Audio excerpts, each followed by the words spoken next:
A very good morning, students. Today we'll be learning about heat budget. From the foregoing discussion, it becomes clear that the Earth has been continuously receiving solar energy. Most of it is received at the Earth's surface in the form of short-wave solar radiation, where it is converted into heat by the process of absorption. It is also true that through long-wave terrestrial radiation, the Earth sends the same amount of energy back into space, except for a small amount of energy stored as fossil fuels. The Earth atmosphere system receives on an average 0.3 calorie of heat per square centimeter per minute. But the most interesting thing is that there exists a balance between the amount of incoming solar radiation and the amount of terrestrial radiation returned to the space. In the absence of such a balance, the Earth would be getting progressively colder or progressively warmer. This balance between the amounts of insolation received from the sun and the outgoing terrestrial radiation is known as the Earth's heat budget. The figure diagrammatically illustrates the balance by presuming 100 units to represent the total amount of incoming solar radiation received at the outer boundary of our atmosphere. This exchange of energy between the Earth and the Sun is made possible by the complex process of radiation.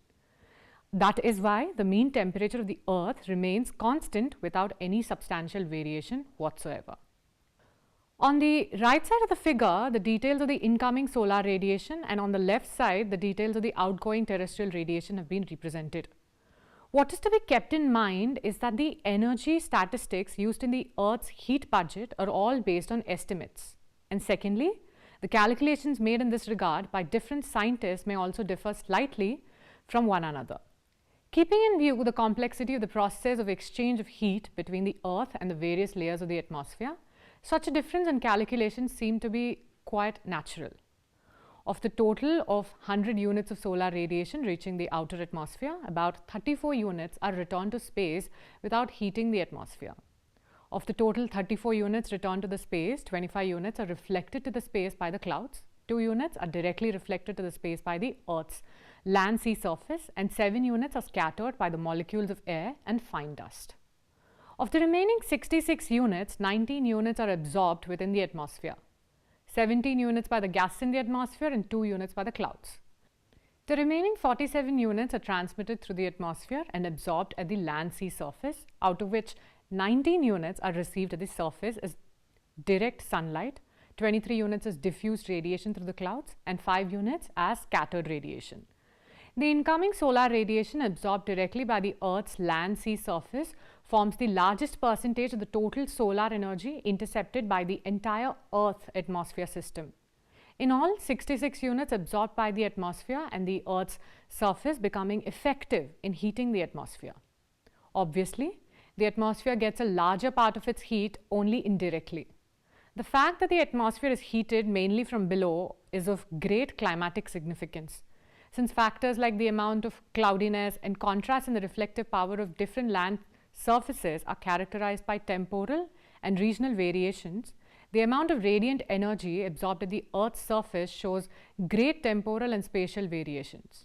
Besides, the land water surface serves as a great heat reservoir, because large amount of incident solar radiation is absorbed and stored there to be released consequently to the atmosphere.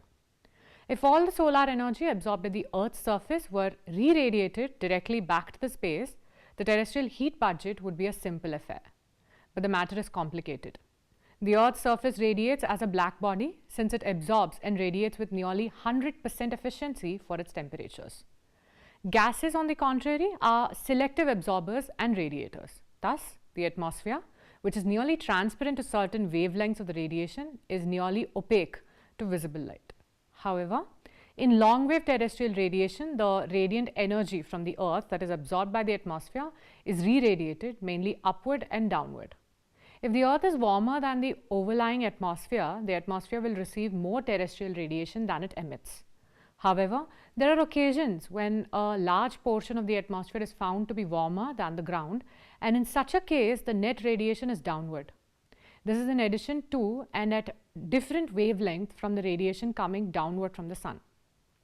It is thus because of the greenhouse gas effect of the atmosphere as well as the interplay of radiation between the surface of the Earth and the atmosphere that the Earth's land sea surface radiates more than it receives from the sun. But actually, this is but natural in the view of the complex streams of up and down radiation involved in the atmosphere. Greenhouse effect. It has already been noted that 66 units of the incoming solar radiation received at the outer margin of the atmosphere is absorbed either by the atmosphere or the Earth's land sea surface.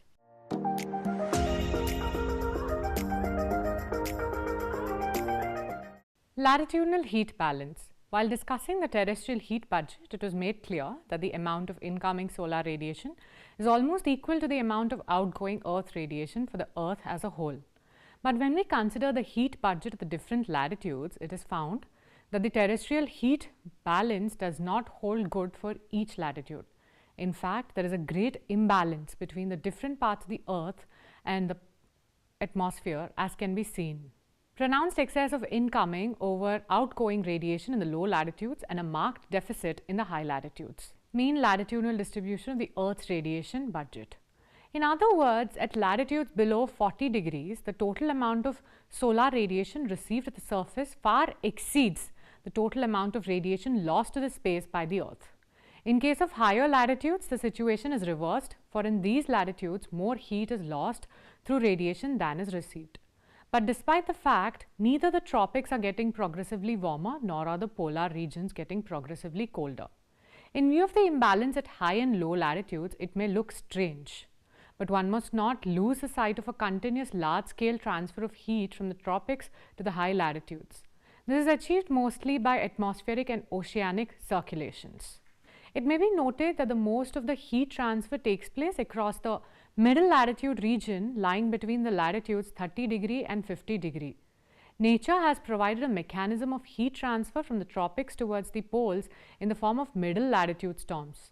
According to one estimate, about 75% of the heat transfer is carried out by atmospheric circulation and the remaining 25% by the ocean currents. In fact, it is latitudinal imbalance of the heat that drives the wind and ocean currents.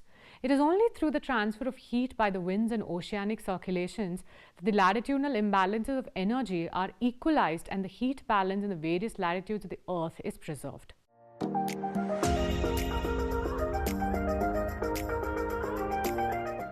Temperature inversion. Temperature decreases with increasing altitudes in the troposphere at an average rate of 6.5 degrees Celsius per 1000 meters, the normal lapse rate. But sometimes this normal trend of decrease of temperature with increasing heights is reversed under special circumstances, that is, temperature increases upward up to a few kilometers from the Earth's surface. This is called negative lapse rate. Thus, warm air lies over cold air layer. This phenomenon meteorologically is called the inversion of temperature. Such situation may occur near the Earth's surface or at greater heights in the troposphere, but the inversion of temperature near the Earth's surface is of very short duration because the radiation of the heat from the Earth's surface during the daytime warms up the cold air layer, which soon disappears, and temperature inversion also disappears. On the other hand, upper air temperature inversion lasts for longer duration because the warming of cold air layer aloft through terrestrial radiation takes relatively longer period of hours.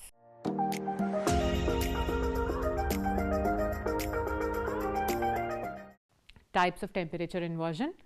Inversion of temperature occurs in several conditions. Sometimes it occurs at ground surface, while sometimes it occurs at greater heights. Sometimes it is caused in the static atmospheric conditions, while sometimes it occurs due to the horizontal or vertical movement of the air. Thus, temperature inversion is classified into following types on the basis of relative heights from the Earth's surface at which it occurs and the types of air circulation. Firstly, non-advectional inversion, which involves ground or surface inversion or radiation inversion, and the upper air inversion. Then we have the advectional inversion. Frontal inversion or the cyclonic inversion, valley inversion due to vertical air movement, surface inversion due to horizontal air movement. Next comes the mechanical inversion, subsidence inversion, and turbulence and convective inversion. Ground surface inversion. Ground surface inversion, also called as the radiation inversion, occurs near the Earth's surface due to radiation mechanism. This is also called as a non-advectional inversion because it occurs in static atmospheric conditions characterized by no movement of air, whether horizontal or vertical. It may be noted that air is never static. Such inversion normally occurs during the long cold winter nights in the snow-covered regions of the middle and high latitudes. In fact, surface inversion is caused due to excessive nocturnal cooling of the ground surface due to rapid rate of loss of heat from the ground through outgoing long-wave terrestrial radiation. Thus, the air coming in contact with the cool ground surface also becomes cold, while the air layer lying above is relatively warm. Consequently, temperature inversion develops because of cold air layer below the warm air layer above. The ground surface inversion occurs under the following conditions. Long winter nights, so that the loss of heat by terrestrial radiation from the ground surface during night may exceed the amount of insolation received from the sun through incoming short-wave electromagnetic radiation waves, and thus the ground surface becomes too cold. Cloudiness and clear sky, so that the loss of heat through terrestrial radiation proceeds more rapidly without any obstruction. Clouds absorb terrestrial radiation and hence retard loss of heat from the Earth's surface. Presence of dry air near the ground surface, so that it may not absorb that much heat radiated from the Earth's surface, as moist air is capable of absorbing much of the radiant heat from the Earth's surface. Slow movement of the air, so that there is no transfer and mixing of the heat in the lower layers of the atmosphere. Snow covered ground surface, so that there is maximum reflection of incoming solar radiation. Snow, being bad conductor of the heat, retards the flow of heat from the ground surface lying below the snow layers to the lower atmosphere. Upper air inversion. Upper air inversion is of two types: thermal upper air inversion and mechanical upper air inversion. The thermal upper air inversion is caused by the presence of ozone layer lying between the height of 15 to 35 kilometers in the stratosphere. The ozone layer absorbs most of the ultraviolet rays radiated from the sun, and thus the temperatures of this layer become much higher than the air layers lying above and below ozone layer. This inversion occurs only when there is no vertical movement of air, either ascent or descent of the air. The mechanical inversion of the temperatures is caused at higher heights in the atmosphere due to subsidence of air and turbulence and convective mechanism. Advectional inversion. Advectional inversion of temperature is also called as dynamic inversion because it is always caused due to the either horizontal or vertical movements of the air. Strong wind movements and unstable conditions of the atmosphere are prerequisite conditions for advectional inversion of temperature. This type is further divided into three subtypes on the basis of nature of air movements: frontal or cyclonic inversion, valley inversion due to vertical movement of air, and surface inversion due to horizontal movement of air. Frontal or cyclonic inversion is caused in the temperate zones due to temperate cyclones which are formed due to the convergence of warm westerlies and cold polar winds in the northern hemisphere. The warm air is pushed up by the cold polar air, and the warm air overlies the cold air because it is lighter than the cold air. Thus, the existence of warm air above the cold air below reverses the normal Raps rate. Decrease of temperature with increasing height, and the inversion of temperature occurs. It may be pointed out that contrary to other types of temperature inversion, the inversion layer associated with frontal or cyclonic inversion is always sloping because the Coriolis force causes the boundary zone, the front between the warm westerlies and the cold polar air masses, to become sloppy. It is also interesting to note that the air moisture increases upward in the frontal inversion of temperature, while it decreases upward in other types of temperature inversion. Surface inversion of temperature, which is caused by horizontal movement of air, occurs in several situations. Such inversion is caused when the warm air invades the area of cold air, or cold air moves into the area of warm air because warm air, being lighter, is pushed upward by relatively denser cold air. When the warm air moves, such inversion is called over the continents during winter and over the oceans during the summer. But when the cold air becomes active and invades the areas of warm air, such inversion occurs over the continents during summer, over the oceans during the winter. Such surface inversion occurs generally in the low latitudes. The convergence of cold and warm ocean currents also causes such inversion of temperature. Valley inversion generally occurs in the mountainous valleys due to radiation and vertical movement of the air. This is also called vertical advectional inversion of temperature. The temperature of the upper parts of the valleys in the mountainous areas become exceedingly low during winter nights because of the rapid rate of loss of heat from the surface through terrestrial radiation. Consequently, the air coming in contact with the cool surface also becomes cool. On the other hand, the temperature of the valley floor does not fall considerably because of comparatively low rate of loss of heat through terrestrial radiation.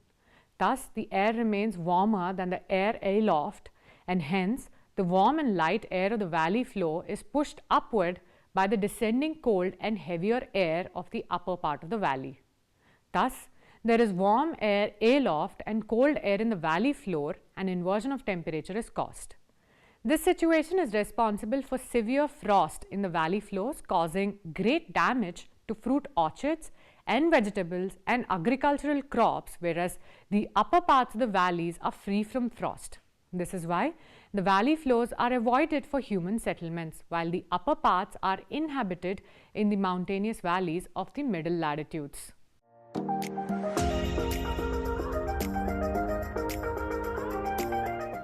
Significance of the temperature inversion. Though inversion of temperature denotes local and temporary conditions of atmosphere, but there are several climatic effects of inversion which are of great significance to man and his economic activities. Fog is formed due to the situation of warm air above and cold air below, because the warm air is cooled from below, and resultant condensation causes the formation of tiny droplets around suspended dust particles and smokes during winter nights. The smokes coming out of houses and chimneys intensify fogs and become responsible for the occurrence of urban smogs. Inversion of temperature causes frost when the condensation of warm air due to the cooling by cold air below occurs at temperature below freezing point. Frost is definitely economically unfavorable weather phenomenon, mainly for the crops, because fruit orchards and several agricultural crops such as potatoes, tomatoes, peas, etc. are totally damaged overnight. There are frequent cases of destruction of fruit orchards in the lower parts of the valley due to severe frost caused by inversion of temperature in California. Inversion of temperature causes atmospheric stability, which stops upward ascent and downward descent movements of the air. The atmospheric stability discourages rainfall and favors dry conditions. The inversion of temperature caused by the subsidence of air resulting into anticyclonic conditions increases aridity. This is why the western parts of the continent situated between 20 to 30 degree latitudes and characterized by anticyclonic conditions represent most widespread tropical deserts of the world.